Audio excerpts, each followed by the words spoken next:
الحمد لله رب العالمين، وصلى الله على سيدنا محمد وعلى آله وصحبه وسلم تسليما. موضوع هذه المداخلة: الأيام العشر الأولى من شهر ذي الحجة، فضائلها وخصائصها. أيها المستمعون والمستمعات، إن من فضل الله تعالى على عباده أن جعل لهم مواسم للطاعات يستكثرون فيها من العمل الصالح ويتنافسون فيها على فعل الخيرات. ومن هذه المواسم الفاضلة أيام العشر الأولى من شهر ذي الحجة، فهي أيام شهد لها الله عز وجل في علاه، وشهد لها رسوله صلى الله عليه وسلم بأنها أفضل الأيام وأعظم المواسم.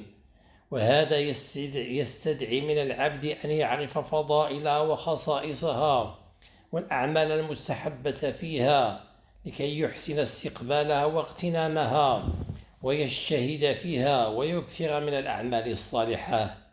فمن خصائصها أن الله عز وجل نوه في كتابه العزيز بشأنها وعظمها، وأنها أيام ذكر الله سبحانه، فقال: ويذكر اسم الله في أيام معلومات.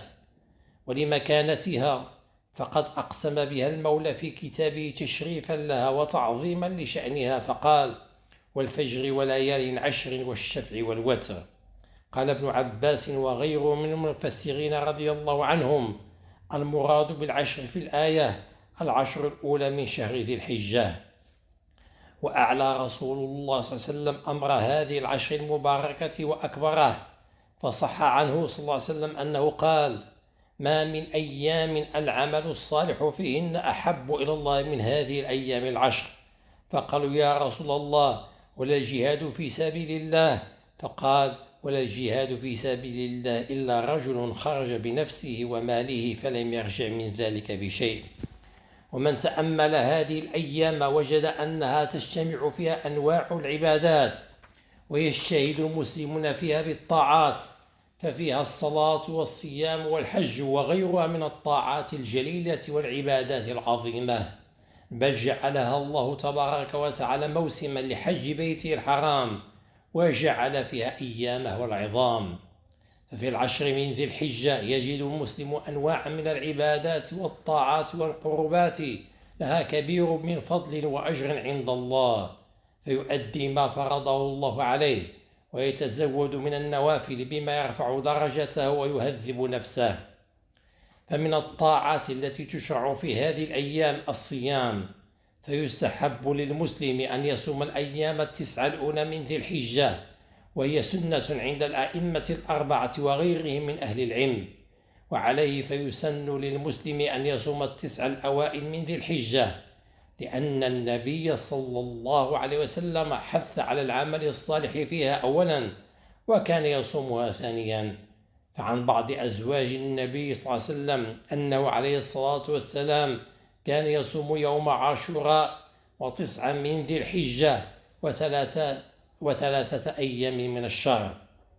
فإن لم يتيسر فصيام اليوم التاسع، لما ثبت أنه يكفر السنة التي قبله والسنة التي بعده. والعج أي الجهر بالذكر وترطيب الألسنة بالتكبير والتهليل شعار هذه الأيام، وعنوان تتميز به، كيف لا، وقد خصها المولى سبحانه بأنها أيام ذكر لله، قال: ليشهدوا منافع لهم ويذكروا اسم الله في أيام معلومات. وقال سبحانه: واذكروا الله في أيام معدودات. قال الحسن البصري رضي الله عنه: الأيام المعلومات عشر ذي الحجة، والمعدودات أيام التشريق. وقد استحب العلماء كثرة الذكر في هذه العشر، لأن الذكر في هذه الأيام من الأعمال العظيمة المطلوبة التي ينبغي الحرص عليها، فيسن التكبير والتحميد والتهليل والتسبيح أيام العشر، والجهر بذلك في المساجد والمنازل والطرقات، كل موضع يجوز فيه ذكر الله إظهارا للعبادة وإعلانا بتعظيم الله تعالى، ولتكبروا الله على ما هداكم. ولذا كان رسول الله صلى الله عليه وسلم يوصي أصحابه بقوله: ما من أيام أعظم عند الله ولا أحب إليه من العمل فيهن من هذه الأيام، فأكثروا فيهن من التهليل والتكبير والتحميد. وذكر البخاري في صحيحه تعليقا عن ابن عمر وأبي هريرة رضي الله عنهما أنهما كانا يخرجان إلى السوق أيام العشر فيكبران ويكبر الناس بتكبيرهما. ومن الطاعات التي يستحب الإكثار منها في هذه العشر الصدقة، وقد حث عليها الله ورغب فيها فقال: يا أيها الذين آمنوا أنفقوا مما رزقناكم من قبل أن يأتي يوم لا بيع فيه ولا خلة ولا شفاعة والكافرون هم الظالمون. فالصدقة في وقت الحاجة والشدة أفضل من بعض العبادات التطوعية الخاصة في هذه الأيام وغيرها، وخصوصا الإنفاق والتصدق على ذوي الحاجات وخاصة الأقارب والأرحام. فما أسعد المسلم المتصدق في هذه الأيام المباركة بإدخال السرور بصدقته على المسلمين.